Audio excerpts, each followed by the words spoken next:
What makes the Home for News site different to conventional ways of getting content is that we extract content from various sources. But it's not a technology we create ourselves, it's actually provided by the content providers.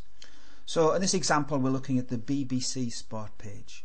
So you've got all the various categories down this left hand column: football, Formula 1, Olympic, cricket, etc. The normal way of approaching is that any time you wanted to get the latest rugby union news from the BBC or cricket news, you would have to go through to their site and get the content.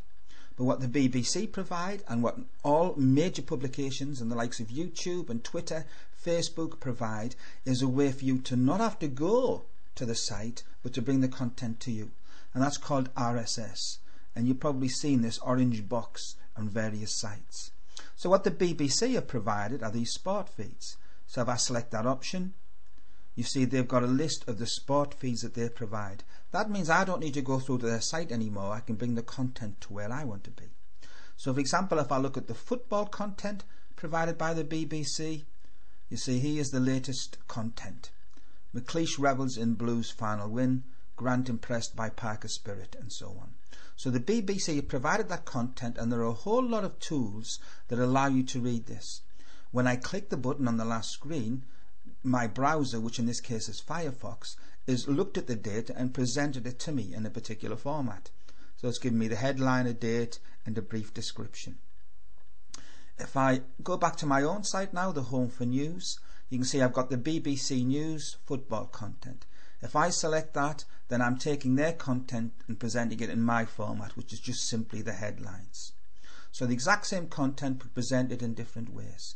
What you'll find in a lot of the browsers is when you see the orange box, if you click it, in this case Firefox is once again presenting the content and asking me whether I want to subscribe to it. So it's a bit like a music file.